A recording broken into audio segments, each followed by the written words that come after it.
Good morning students. જુઓ કે આપણે આ ચેપ્ટરમાં ગયા વખતે આપણે જોઈ ગયા કે વિદ્યુત ફ્લક્સ માટેનો ગાઉસનો નિયમ શું કહેવાય. તો એ ગાઉસના નિયમમાં આપણે શું કહ્યું કે આ ગાઉસનો નિયમ કે કોઈ પણ બંધ સમતલ સાથે સંકળાયેલું વિદ્યુત ફ્લક્સ એ કેટલું હતું તો કે સમતલ વડે ઘેરાયેલા વિદ્યુત ભાર અને એપ્સિલોન નોટના ગુણોત્તર જેટલું. એટલે આ ગાઉસના નિયમ પ્રમાણે આપણને સમતલ સાથે સંકળાયેલું એવું વિદ્યુત ફ્લક્સ મળતું. ચલો આ જે નિયમ છે એ નિયમના કંઈક અગત્યના મુદ્દાઓ પણ આપણે જોઈ શકીએ.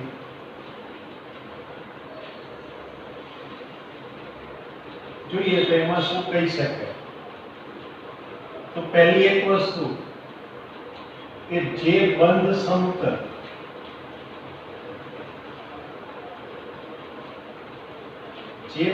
સમતલ આ નિયમ લાગુ પાડવા માટે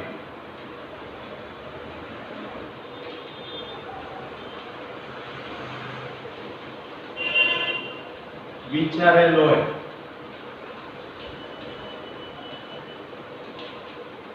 તે સમતલને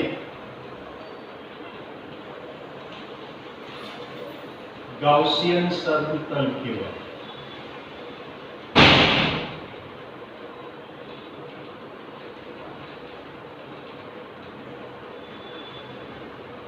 પહેલો એક મુદ્દો કે ગાઉસનો નિયમ લાગુ પાડવા માટે આપણે જે સમતલને વિચારેલું હોય એ સમતલને ગાઉસિયન સમતલ કહેવાય. બીજો મુદ્દો કે ગાઉસનો નિયમ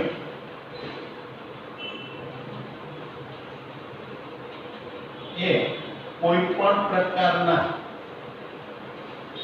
એટલે કે કોઈ પણ આકારના ગાઉસિયન સમતલ માટે સાચું છે.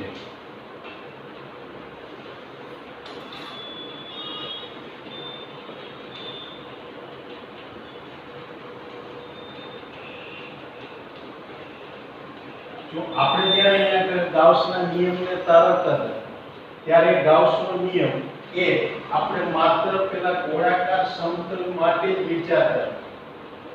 હવે એવું જરૂરી નથી કે ગાઉસનો નિયમ એ માત્ર ગોળાકાર સમતલ માટે જ લાગુ પડે. કે કોઈ પણ આકારનું બંધ સમતલ લો, પછી એ લંબઘન હોય, સમઘન હોય કે બીજા કોઈ પણ આકારનું બંધ સમતલ હોય, તો એ બંધ સમતલ માટે ગાઉસનો નિયમ લાગુ પાડી શકાય. અને બધા જ આકારના સમતલો માટે એ નિયમ એટલો જ સાચો છે જેટલો એ ગોળાકાર સમતલ માટે સાચો હોય. એટલે આ ગાઉસના નિયમની જે જુદી જુદી આપણને કંઈક અગત્યતા મળે, એના અગત્યના મુદ્દા મળે, એ મુદ્દામાં આ બે મુદ્દા થયા. ત્રીજો મુદ્દો કે ગાઉસના નિયમમાં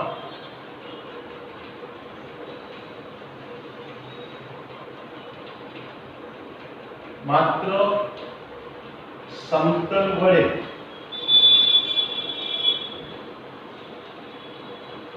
ઘેરાયેલા વિદ્યુત ભારોનો જ બૈજિક સરવાળો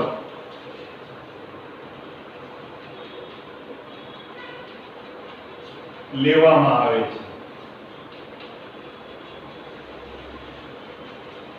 એટલે કે જ્યારે વિદ્યુત ક્ષેત્ર ઉત્પન્ન કરનારું તંત્ર વિચારીએ તો એ તંત્રના સ્ત્રોત વિદ્યુતભાર તરીકે એક કરતા વધારે વિદ્યુતભાર હોઈ શકે. હવે એ વિદ્યુતભાર અવકાશમાં અલગ અલગ સ્થાન ઉપર ફેલાયેલા હોય. હવે એમાં આપણે જે ગાઉસિયન સમતલ વિચારીએ તે આપણે કાલ્પનિક ગાઉસિયન સમતલની અંદર જે વિદ્યુત ક્ષેત્ર ઉત્પન્ન થયું એ વિદ્યુત ક્ષેત્ર ઉત્પન્ન કરવા માટે જવાબદાર જો વિદ્યુતભારો હોય તો તો એ ગાઉસિયન સમતલની અંદરના પણ વિદ્યુતભારો હોય, બહારના પણ વિદ્યુતભારો હોય, બધાને કારણે વિદ્યુત ક્ષેત્ર ઉત્પન્ન થાય. પણ આપણે જે સરવાળો અહીંયા લેવાનો છે આ નિયમમાં, એ માત્ર સમતલ વડે ઘેરાયેલા વિદ્યુતભારોનો જ બૈજિક સરવાળો લેવાનો. ઉદાહરણ તરીકે તમે આપણા રૂમની એક બંધ સમતલ વિચારી લો. બધી બાજુથી બંધ છે, અહીંયા વિદ્યુત ક્ષેત્ર ઉત્પન્ન થાય તો અમુક વિદ્યુતભારો આ રૂમની અંદર છે, અમુક વિદ્યુતભારો રૂમની બહાર પણ છે. તો રૂમની અંદરનું વિદ્યુત ક્ષેત્ર એ ઉત્પન્ન કરવા માટે રૂમની અંદરના વિદ્યુતભારો પણ જવાબદાર છે, રૂમની બહાર રહેલા વિદ્યુતભારો પણ જવાબદાર છે. પરંતુ જ્યારે ગાઉસનો નિયમ લાગુ પાડીશ ત્યારે એમાં જે મારે પહેલા વિદ્યુતભારોનો બૈજિક સરવાળો લેવો છે એ માત્ર રૂમની અંદરના જ વિદ્યુતભારોનો બૈજિક સરવાળો આવે. એટલે આ રીતે આ ગાઉસનો નિયમ એમાં એ માત્ર સમતલ વડે ઘેરાયેલા વિદ્યુતભારોનો જ બૈજિક સરવાળો લેવામાં આવે. એ ઉપરાંત અહીં એમ કહેવાય કે ગાઉસિયન સમતલ એ વિચારતી વખતે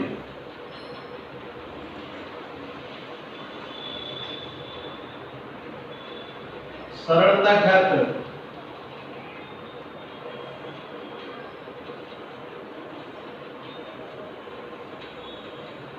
તે સમતલ પર વિદ્યુતભાર આવેલ ન હોય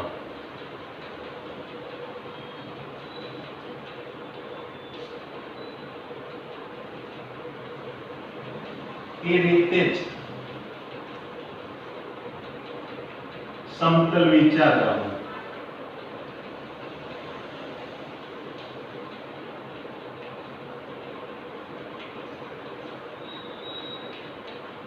એટલે કે સામાન્ય રીતે આપણે જ્યારે અહીંયા આગળ મેં રૂમનું ઉદાહરણ આપ્યું તો રૂમના ઉદાહરણમાં ગાઉસિયન સમતલ એટલે શું થાય કે રૂમની ચાર તરફની દિવાલો, એની છત અને એનું જે ગ્રાઉન્ડ એટલે ગોઠણી, આ જે 6 સમતલો છે એ ભેગા મળીને એક બંધ સમતલ થઈ.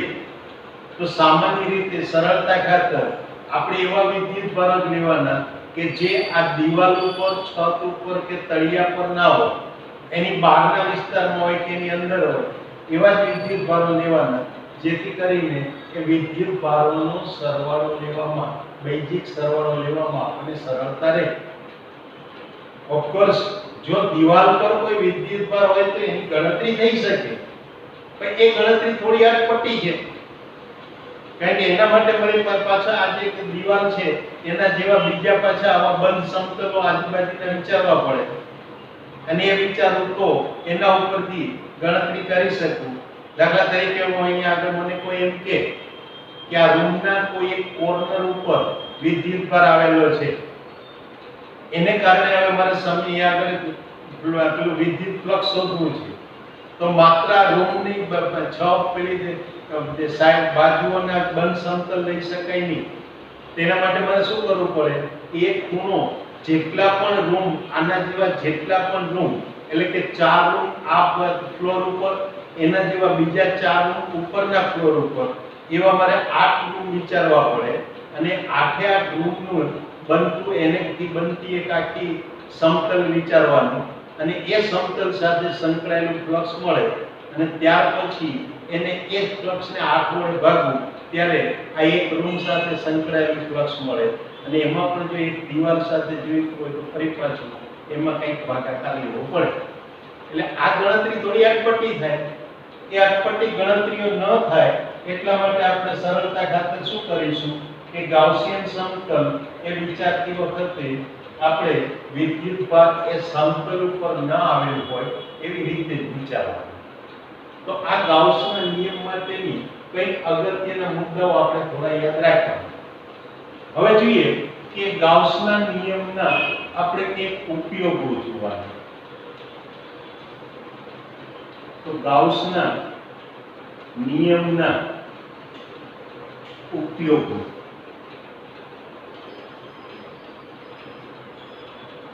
તો આમાં સામાન્ય રીતે હું ત્રણ પ્રકારના ઉપયોગો કહી શકું. પહેલું એક તો કે વિદ્યુત ભારના રેખીય વિતરણ વડે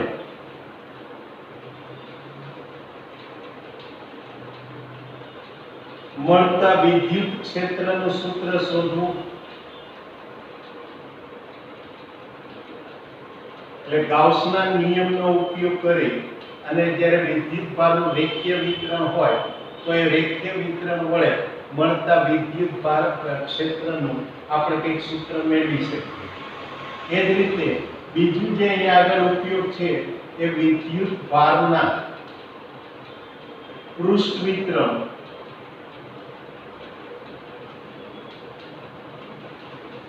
એના વડે મળતા વિદ્યુત ક્ષેત્રને શોધવાનું હોય. અને ત્રીજો ઉપયોગ કરી શકાય કે વિદ્યુત ભારના કદ વિતરણ એના વડે મળતું વિદ્યુત ક્ષેત્ર શોધાય. એટલે આવા ત્રણ પ્રકારના ઉપયોગો આપણે વિચારવાના. કયા કયા ત્રણ ઉપયોગો ગાઉસના નિયમના લઈ શકાય? તો કે પહેલું એક કે વિદ્યુત ભારનું રેખીય વિતરણ હોય તો એ વિતરણની આસપાસના વિદ્યુત ક્ષેત્રને શોધવા માટેનું એક સૂત્ર મેળવી શકાય. બીજા કિસ્સામાં એ વિદ્યુત ભારનું પૃષ્ઠ વિતરણ હોય તો એને કારણે મળતું વિદ્યુત ક્ષેત્ર શોધવા માટેનું આપણે સૂત્ર મેળવી શકીએ. અને ત્રીજો કિસ્સો એટલે કે અહીંયા આગળ વિદ્યુત ભારનું કદ વિતરણ હોય તો એને કારણે મળતા વિદ્યુત ક્ષેત્રનું સૂત્ર મેળવી શકીએ. તો હવે જોઈએ કે પહેલો કિસ્સો આપણે વિચારીએ એટલે કે વિદ્યુત ભારના રેખીય વિતરણ એના વડે મળતું વિદ્યુત ક્ષેત્ર.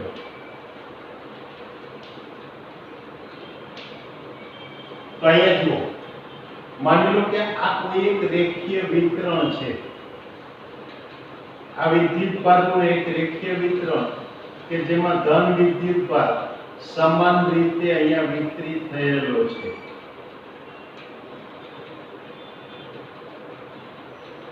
આ વિતરણથી કોઈ આ અંતરે મારે આવેલા બિંદુએ વિદ્યુત ક્ષેત્ર શોધવું છે. એટલે બિંદુ P એ આ રેખીય વિતરણથી આ અંતરે આવેલું હોય એવું મારે વિચારવું છે.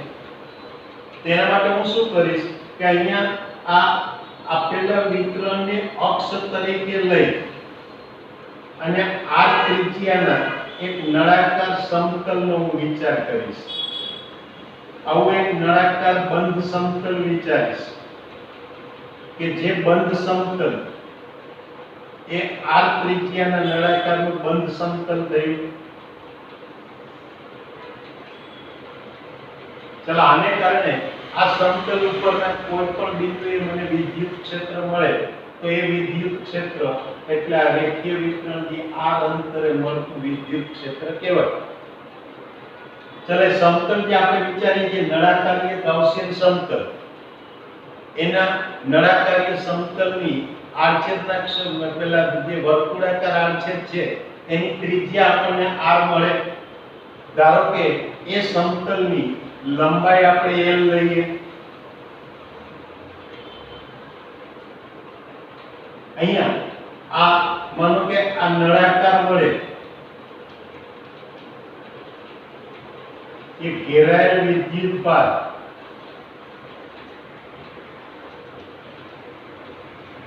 જો Q હોય તો હું આમ કહી શકું કે વિદ્યુત ભારની એટલે આ વિદ્યુત ભાર Q હોય અને વિદ્યુત ભારની રેખીય ઘનતા લેમ્ડા હોય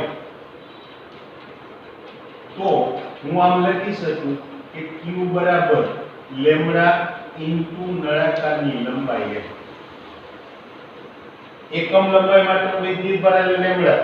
એ લંબાઈનો કુલ વિદ્યુત વિદ્યુતભાર લઉં એટલે લેમ્બડા ગુણ્યા L, એટલે કે આ રીતે આવું જ્યારે હું પેલા નળાકારીય સમતલ લઉં કે જેમાં રેખીય વિતરણની અંદર જો વિદ્યુતભારની રેખીય ઘનતા મને લેમ્બડા આપેલી હોય તો એ બંધ સમતલ વડે ઘેરાયેલા વિદ્યુતભાર માટે હું લખી શકું Q બરાબર લેમ્બડા L. હવે અહીંયા જુઓ કે ગાઉસના નિયમનો ઉપયોગ કરો તો ગાઉસના નિયમ પ્રમાણે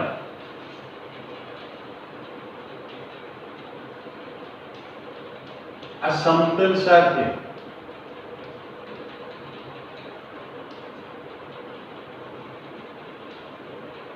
સંકળાયેલ ફ્લક્સ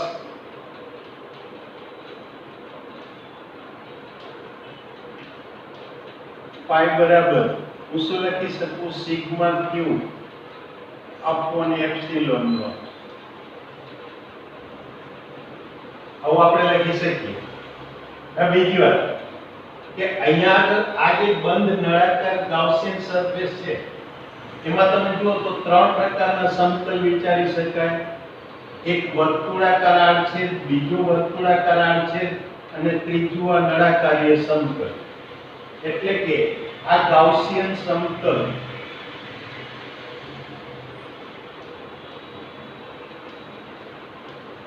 એ ત્રણ જુદા જુદા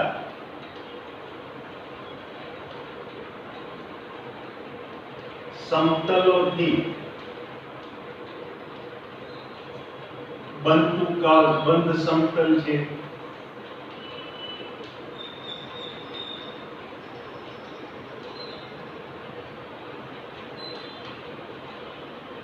પહેલું એક આ વર્તુળાકાર આડછેદ અને બીજું પણ વર્તુળાકાર આડછેદ અને ત્રીજું એનું નળાકારીય સપાટી. એટલે આ રીતે ત્રણ સમતલો થાય. તો અહીંયા તમે જોશો તો આ ધન વિદ્યુતભાર વિતરણ હોય એટલે એને કારણે મને વિદ્યુત ક્ષેત્ર મળે. એ વિદ્યુત ક્ષેત્રની તીવ્રતા એ તો આપણને રેખીય વિતરણને લંબ દિશામાં મળે. જ્યારે આ સમતલ 1 નો ક્ષેત્રફળ સદિશ A1 તો એ સમતલને લંબ મળે. એ જ રીતે સમતલ 2 નો ક્ષેત્રફળ સદિશ A2 એ પણ સમતલને લંબ મળે. આનું પણ વિદ્યુત ક્ષેત્ર એ તો આ રેખાને લંબ દિશામાં હોય. તો ત્રીજું જે આપણું નળાકારીય સમતલ છે આનું ક્ષેત્રફળ સદિશ A3 એ આ સમતલને લંબ હોય અને આનું વિદ્યુત ક્ષેત્ર E એ પણ એ જ દિશામાં હોય. એટલે આનો અર્થ એ કે આ નળાકારના બે વર્તુળાકાર આડછેદો છે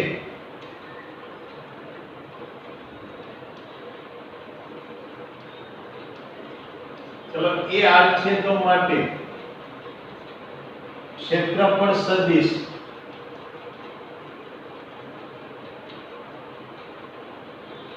એના ક્ષેત્રફળ સદિશ A અને વિદ્યુત ક્ષેત્ર E પરસ્પર લંબ હોય.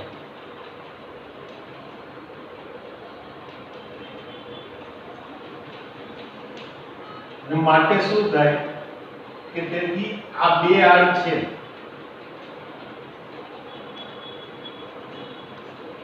એની સાથે સંકળાયેલ ફ્લક્સ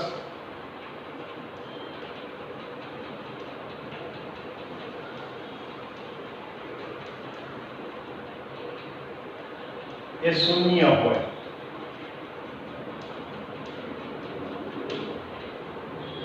અને માટે હવે હું કહી શકું કે આ નળાકારીય સમતલ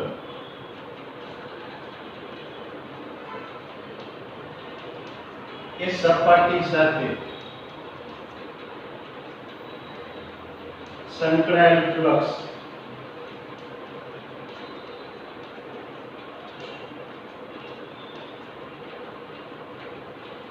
આ આપેલ ગાઉસિયન સમતલ સાથે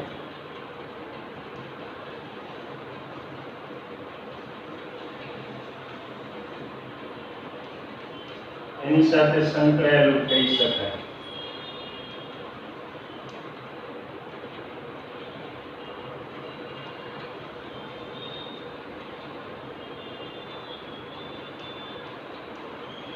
આ રીતે જો મારે આખા સમતલ એટલે આખા ગાઉસિયન સમતલ સાથે ફ્લક્સ મેળવવું તો માત્ર આ નળાકારીય સમતલ સપાટી માટેનું ફ્લક્સ શોધવાનું. ચલો પણ ફ્લક્સ માટે તો આપણે આવું પણ સૂત્ર મળે કે ફ્લક્સ ફાઈ બરાબર E ડોટ ડેલ્ટા A. અહીંયા તમારે ડેલ્ટા S લખવું હોય તો ડેલ્ટા S પણ લખી શકાય. ટૂંકમાં આ ડેલ્ટા A એટલે ક્ષેત્રફળ સદિશ છે અને માટે આને લખી શકાય E ડેલ્ટા A કારણ કે ક્ષેત્રફળ સદિશ અને પેલો વિદ્યુત ક્ષેત્રનું સદિશ બંને પરસ્પર સમાંતર છે અને બંને પરસ્પર સમાંતર હોય એટલે એમની વચ્ચેનો ખૂણો એટલે 0 અથવા તો પાઈ થાય. પરિણામે આ ડોટ ગુણાકારમાં કોસની કિંમત એ આપણને અહીંયા આગળ 1 મળે. તો હવે આમાં ડેલ્ટા A ની કિંમત શોધો. તો ડેલ્ટા A બરાબર મને જોઈતું હોય તો હું શું કહી શકું કે આ નળાકારનો પરિઘ એટલે કે 2πr એને ગુણ્યા લંબાઈ L એટલે આ નળાકારીય સપાટીનું ક્ષેત્રફળ મળે. એટલે આ નળાકારીય સપાટીનું ક્ષેત્રફળ આપે અને માટે આ ફ્લક્સ માટેનું સૂત્ર લખી શકાય 2πrl into E. એટલે આમાં બીજું સમીકરણ. હવે જુઓ પહેલું સમીકરણ એમ કહે છે કે ફ્લક્સ બરાબર sigma q upon epsilon naught. બીજું સમીકરણ એમ કહે છે કે ફ્લક્સ બરાબર 2πrl into E અને માટે સમીકરણ 1 અને 2 પરથી ચલો 1 અને 2 પરથી હું લખી શકું કે આ E 2πr L E બરાબર sigma q upon epsilon naught. અહીંયા સિગ્મા q લેવા દઈએ તો સિગ્મા q એટલે તો લેમ્બડા ઇન્ટુ L થાય અને માટે અહીંયા આગળ L બંને બાજુથી કેન્સલ થાય અને કેન્સલ કરું ને E ને સૂત્રનો કરતા બનાવું તો E બરાબર મને શું મળે lambda upon 2πr into epsilon naught. એટલે આ લેમ્બડા જેટલી સમાન રેખીય ઘનતા ધરાવતા અને રેખીય પેલા વિદ્યુતભારનું રેખીય વિતરણ ધરાવતા એ રેખાથી r અંતરે વિદ્યુત ક્ષેત્ર માટેનું આપણને સૂત્ર મળે. એટલે આ રીતે આ સૂત્ર અહીંયા મેળવી શકાય. તો આ આપણને મળે કે વિદ્યુતભારના રેખીય વિતરણને કારણે વિદ્યુત ક્ષેત્ર માટેનું આવું કોઈ સૂત્ર મળે.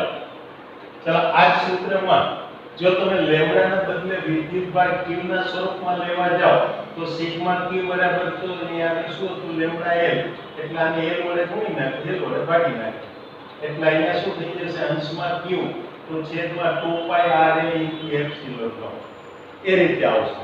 તો અહીંયા તમે જોઈ શકો છો કે જ્યારે વિદ્યુતભારનું રેખીય વિતરણ હોય ત્યારે વિદ્યુત ક્ષેત્ર એ આપેલા વિતરણથી અંતરના વ્યસ્ત પ્રમાણમાં બદલાય છે. જો સામાન્ય રીતે આપણે બિંદુવત વિદ્યુતભારના કિસ્સામાં શું જોતા હતા કે વિદ્યુત ક્ષેત્ર એ વિદ્યુતભારના થી અંતરના વર્ગના વ્યસ્ત પ્રમાણમાં બદલાતું. બીજું એક વિદ્યુત ક્ષેત્ર આપણે શોધી ગયા બિંદુવત ડાયપોલનું. તો બિંદુવત ડાયપોલના કિસ્સામાં શું થતું હતું કે વિદ્યુત ક્ષેત્ર એ ડાયપોલની અંતરના ઘનના વ્યસ્ત પ્રમાણમાં બદલાતું. તો આ ત્રીજો કિસ્સો આપણને વિદ્યુત ક્ષેત્રનો મળે કે જેમાં રેખીય વિતરણમાં વિદ્યુત ક્ષેત્ર એ વિતરણથી અંતરના વ્યસ્ત પ્રમાણમાં બદલાતું હોય. એટલે આ રીતે અહીંયા આગળ ધ્યાન રાખવાનું કે વિદ્યુત ક્ષેત્ર કોને કારણે ઉત્પન્ન થયું છે એ જોઈ એના પરથી આ સંબંધો નક્કી કરી શકાય. તો હવે જો મિત્રો, આજના આપણા આ લેક્ચરમાં આપણે શું વાત કરી ગયા તો કે પહેલા તો ગાઉસના નિયમને એના માટેની કંઈક જે અગત્યના મુદ્દાઓ હતા એ મુદ્દાઓની ચર્ચા કરી. જેમાંનો પહેલો એક મુદ્દો કહેવાય કે જે બંધ સમતલ આ નિયમનો ઉપયોગ કરવા માટે વિચારી એ બંધ સમતલને ગાઉસિયન સમતલ કહેવાય. તો બીજા મુદ્દામાં કહી શકાય કે ગાઉસિયન સમતલ ગાઉસનો નિયમ એ કોઈ પણ આકારના ગાઉસિયન સમતલ માટે સાચો છે. એ જ રીતે ગાઉસના નિયમમાં એ માત્ર સમતલ વડે ઘેરાયેલા વિદ્યુતભારનો જ બેઝિક સરવાળો લેવાનો છે, સમતલની બહાર આવેલા વિદ્યુતભારોનો નહીં. ત્યાર પછીની વસ્તુ કહી શકાય કે ગાઉસિયન સમતલ વિચારતી વખતે આપણી સરળતા માટે આપણે એવી રીતે સમતલ વિચારવાનું કે જેથી કરીને કોઈ પેલો સ્ત્રોત વિદ્યુતભાર છે એ આપણા વિચારેલા સમતલ પર આવેલો ના. એટલું જ નહીં, અહીંયા તમે જોઈ શકો કે ગાઉસના નિયમનું પાલન ત્યારે જ થાય કે જ્યારે કુલમ્બના નિયમનું પાલન થતું હોય. એટલે કે કુલમ્બના નિયમની જેમ અહીંયા વ્યસ્ત વર્ગના નિયમનું પાલન થતું હોય ત્યારે ગાઉસના નિયમનું પાલન થાય. પણ એમાં અપવાદરૂપ તમે આ કિસ્સો જોઈ શકો છો કે રેખીય વિતરણ હોય ત્યારે વિદ્યુત ક્ષેત્ર એ અંતરના વ્યસ્ત પ્રમાણમાં હોય. સામાન્ય કિસ્સામાં આપણે જોઈ શકશું કે ગાઉસના નિયમનું પાલન થતું હોય તો કુલમ્બના નિયમનું પાલન થતું જ હોય. ઇવન અહીંયા પણ ગાઉસના નિયમનું પાલન થતું હોય એટલે કુલમ્બના નિયમનું તો પાલન થતું જ હોય.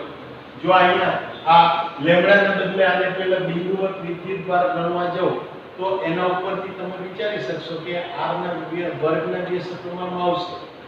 તો આ થઈ આપણા ગાઉસના નિયમ માટેની વાત, એના ઉપયોગની વાત. આ એક ઉપયોગ જોયો. હવે આવતી વખતના લેક્ચરમાં આપણે બાકીના ઉપયોગ જોઈશું, એટલે કે વિદ્યુતભારના પૃષ્ઠ વિતરણને કારણે આપણને વિદ્યુત ક્ષેત્ર કેવી રીતે શોધી શકાય કે કદ વિતરણને કારણે કેવી રીતે શોધી શકાય. ઓફ કોર્સ એ કદ વિતરણ વાળો કિસ્સો આપણે અત્યારે આ તબક્કે 12મા ધોરણમાં ભણવાનો નથી. એટલે આપણે માત્ર આ બે જ કિસ્સા યાદ રાખવાના છે, રેખીય વિતરણ અને પૃષ્ઠ વિતરણ. કારણ કે કદ વિતરણ એ માત્ર સમજવા ખાતર આપણે સમજીશું. તો એમાં જોઈ શકાય કે કદ વિતરણ વડે મારે જે કિંમત જોઈતી હોય એ સૂત્ર કયું આવે? બિંદુવત વિદ્યુતભાર જેવું. એટલે એ આપણે પછી ચર્ચા કરીશું. ત્યાં સુધી રજા લઈએ. આવજો. Good bye.